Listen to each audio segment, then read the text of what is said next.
Happy Easter. Nate's Live Talk. What's going on, you savages? Easter Bunny was good to us. I hope he was good to you guys. Gotta get ready to go make some chicken parm in a minute. Stop frying the cutlets. I hope I'm not like Henry Hill all day, like Diddy, looking for... I hope there's no choppers following me around. I don't plan on leaving the crib. Look, piggyback off that last video a little bit, but, you know. Easter, the meaning of Easter. You know, depending on your religious belief or whatever, you know, if you're Christian, it's the rebirth of Christ, or coming back from the dead 3 days after he passed. And, you know, Easter, during springtime. I'm like fucking Stevie Wonder out here. You know, rebirth, spring, you know, new beginnings, and that's something I want to talk about today, you know. New beginnings and rebirths, and you know, people feeling stuck. Don't feel stuck. You know, it's kind of a little bit of a motivational video, I guess. You know, if I had some really bad drug issues, you know, I was doing pain pills really bad. I always kind of had a thing for pain pills, you know. I had a birthmark I was born with. It's called hairy nevus.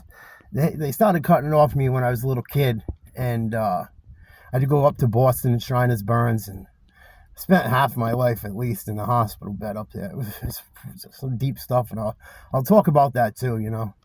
And basically, it was a birthmark that they had to cut off me, and you know, in the 80s, the medicine ain't like it is today. I don't know what it is. I'm gonna go up there and look at some of my medical journals, because this is like a library. I remember as a kid, I wanted to look at them in my teenage years, and it was just like almost the whole shelf, just me. You know, just medical stuff, like, and I got kind of overwhelmed. I wasn't feeling good because I just got out of the hospital, just got out of a surgery, you know, but I have the right to read them. I'm gonna eventually, you know, take some photocopies and show you guys some of the stuff, but, you know, it was tough, man. The skin grafts, once they cut it off me, they took the skin off my legs, my butt, you know, and they transplant it, and sometimes when they take the skin and transplant it, it doesn't take, you know. I didn't have too many problems with that. I had a couple skin grafts that didn't take, but most of them went pretty well. It looks ugly. It looks rough, man. My whole back looks like Freddy Krueger, you know. And the older I get and the fatter I get, the worse it gets, you know. And sometimes they rip open a little bit and they get itchy or scratch and whatever. Sometimes I get a little cut, whatever. But, you know, so I got into the drugs. You know, I liked drugs since I was a little kid because they were giving me pain medicine up there, man. And I always it's so funny. I knew, even as a little guy, or even, you know, I remember being in like 7th grade. I spent a ton of time in 7th and 8th grade in the hospital up at Shriners Burns in Boston. And that was one of the times my skin graft didn't take, and it was awful. They had to redo it all. I think I came home for Christmas one night, had to go right back. Spent a couple months in the hospital on it, like, you know, with a day off here and there. You know, they put this stuff, silver nitrate, on you, and it stains your skin really dark. You know, it starts to brown and blacken your skin, and it's really cold, and they put it on you all different times of the night, and, you know, and it wake you up in the middle of the night. The stuff's freezing cold. Look it up, silver nitrate, nasty stuff. And you know, I would lie and, you know, I was in pain here and there, but, you know, I always had a really good pain tolerance because I was always in pain, you know, even to this day. You know, emotional pain too. You know, people use it. Pain is pain. I don't care what anyone says. And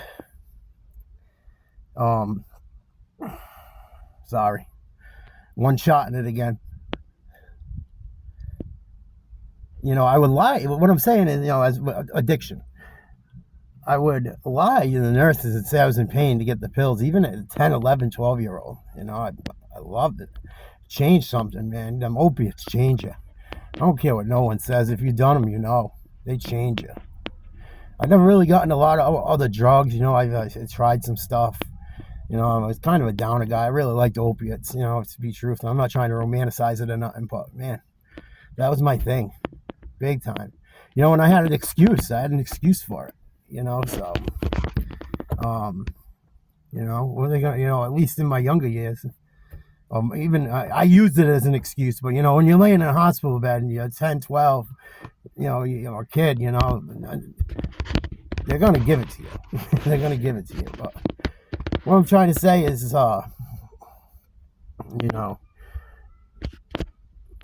if you're down and out today, it's not too late to turn it around.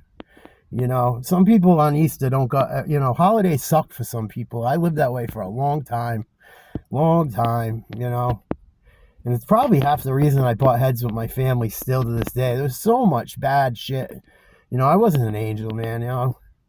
My family, my parents did try to help me. They're not perfect. I'm not perfect. I'm not going to dig into that, but they did their best too. I could only imagine having a sick kid like that, and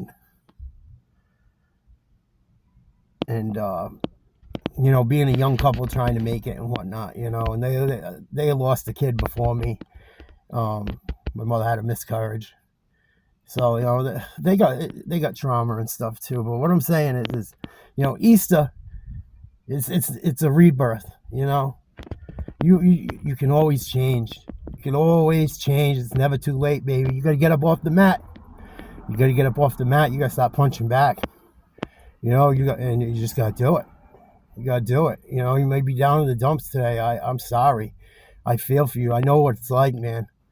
I know what it's like. You're crying and you don't look in the mirror and know what it's like to be a druggie. Very well. Very well. I did a thing for Fox News years ago when I first got clean, and up at Butler Hospital, and I haven't watched the video in a long time. I got destroyed, and one thing I learned is do not read the comments too much, because within reason. Once people just start, people just rip people with substance abuse apart, and a lot of times, man, people make mistakes. People do dumb shit when they're young, but a lot of it's trauma. I don't know too many people that like to get that have substance abuse problems. I've never heard a story where there wasn't some major trauma, in one way or another. They didn't want to, you start doing that stuff, you don't want to think about, first of all, probably most of the time it's an escape, but you can't live your whole life as an escape. It's going to catch up to you. And then money wise, you can't keep up with it. Man, I had a $200 a day habit, snorting heroin. And dude, how many fucking core hogs I had to dig to make $200 a day just to go snort? I didn't do needles. I wasn't a needles guy because I wasn't afraid of them. I've been, I was a science project my whole life, so needles wouldn't be nothing. I knew if I've ever touched a needle, I knew. People can think I'm full of shit. I don't care. I'll fucking swear to God on everything I love. I'll put a gun to my head and blow it off. I will never admit to it because I never did it. And I'm not judging people for it, but, people be like, people used to tell me, oh, you're wasting your money doing it that way, this, that, and the other thing. I don't give a fuck. This is the way I'm going to do it, man. So I had a $200 a day habit, man. And you got to catch a lot of core hogs and do, I don't care what you do for a living. Not too many people make $200 a day. Even to this point, I was doing all right, man. Before the bay got fucked up, I used to smoke them. There weren't too many days on the $300, $400. You ask my buddies, very friends and family come out on the boat with me. Just 6-7 hours sometimes. If the conditions weren't right, the wind, the tide. Have to work a little longer, but sometimes 4 hours. See you later. See you later. If I worked my balls over for it, what a waste. What a waste just to fucking work your nuts off, 10 years.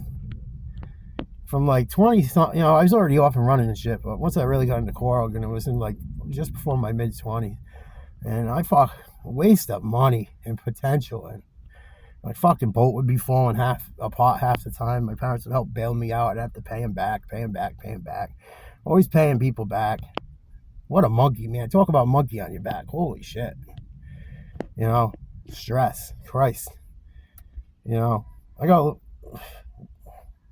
lucky, man. I got away from it. I picked myself up off the mat and did what I had to do. But if I'm not careful, you know, that shit could come back, you know. So I'm very, you know, I don't think it will. Knock on wood.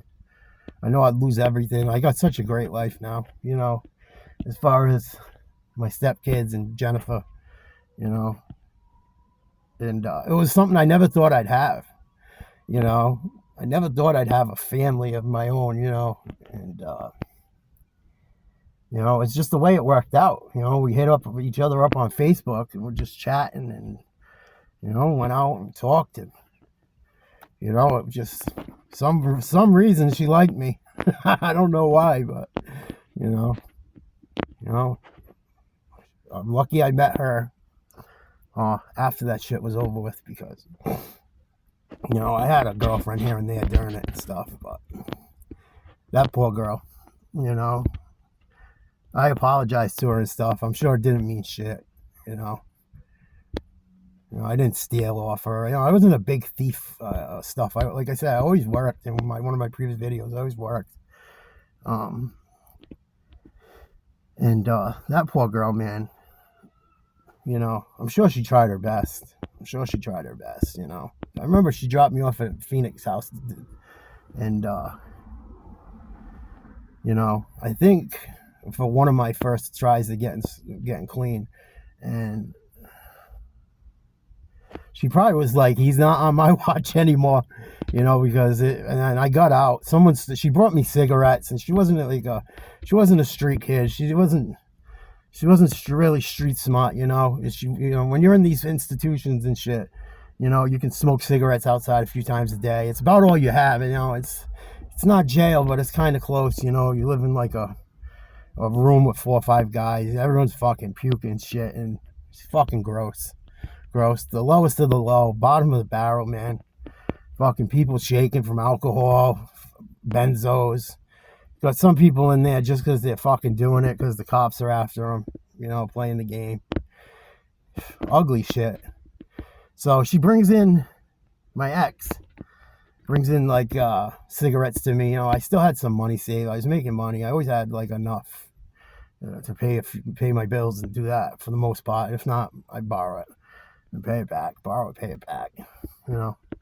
And she brought me a carton of cigarettes and some other shit and some money, and she hands it to once you get into the program, she hands the shit to someone at the desk.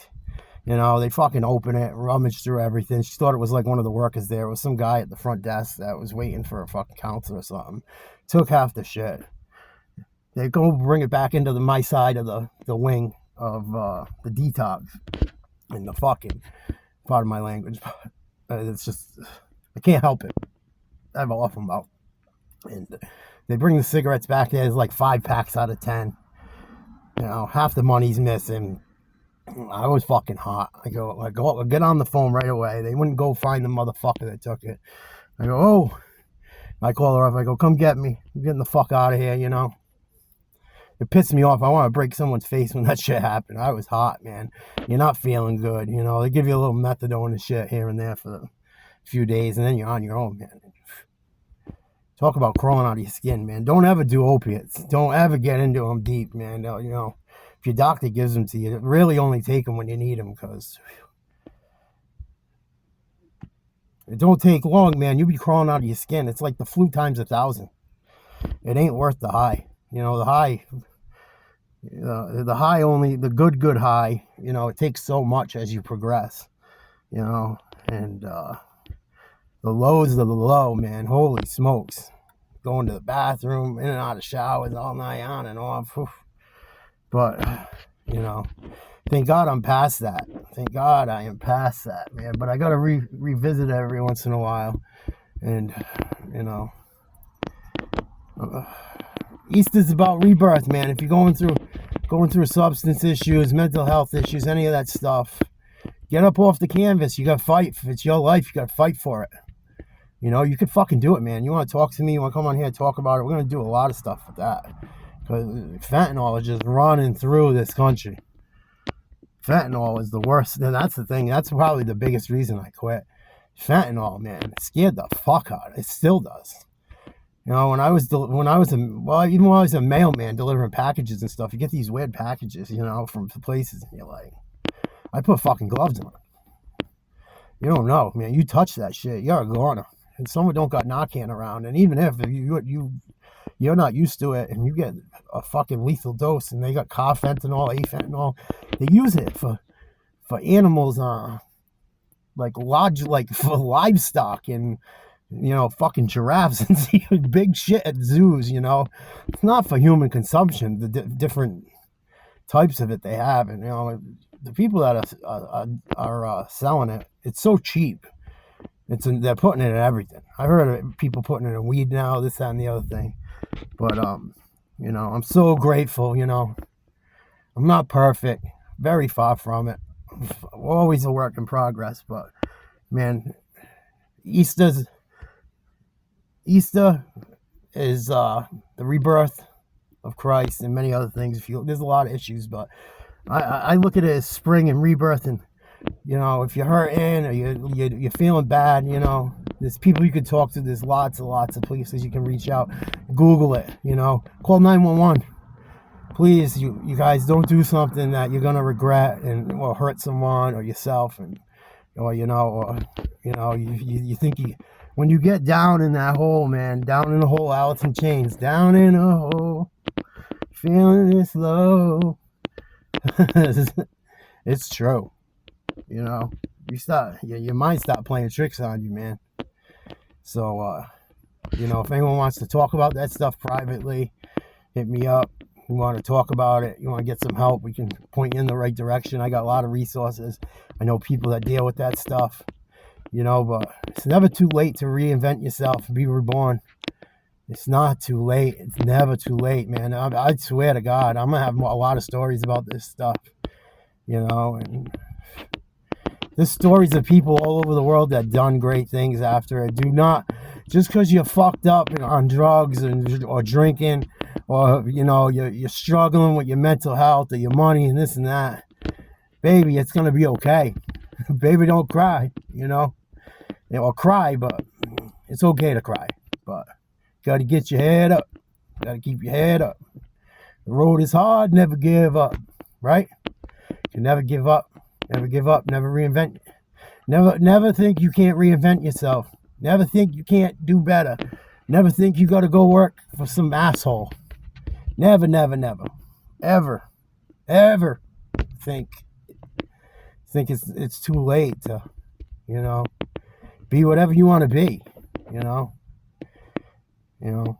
I'm so lucky. I'm so fortunate. You know, I go on a little bit of a tangent. Like I said, I do these videos. I'm freestyling all of them. Doing the best I can. Hope you guys like them. You know, they're getting views. And I really appreciate it. I appreciate you guys,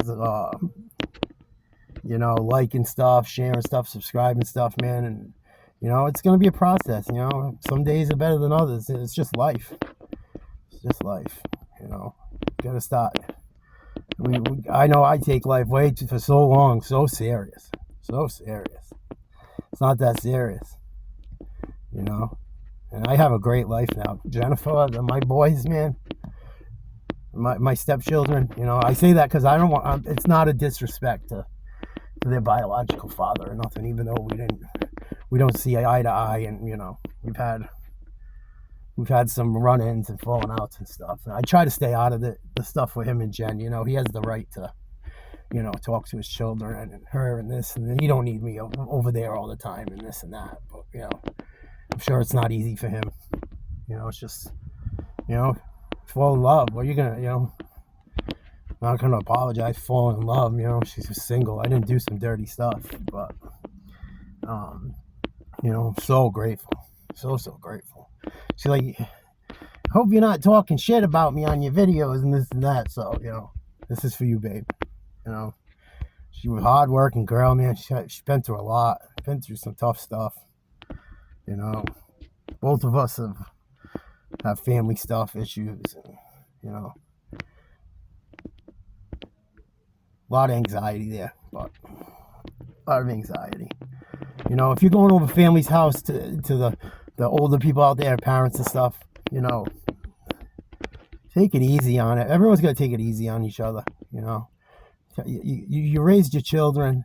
You don't got to tell them every way you ever did everything, how to do it. You're doing it wrong, this and that. We're all grown-ups, you know. Take it easy. Love each other. If you're going through some stuff, get some help. Reach out to me. I will get you help. I will not say your name. I will not say your name unless you want to get on here and talk about it, whatever. You're more than welcome to. But, you know, it's never too late, baby. It's never too late. The fat lady sings. She ain't singing. She ain't singing yet. If you're in a hard place, you're not doing well, you know, you might not want help today. You might want it tomorrow, whatever. You might fall off the wagon. If you fall off the wagon, you know, pick yourself back up. Go get help again. You got to keep going and, you know,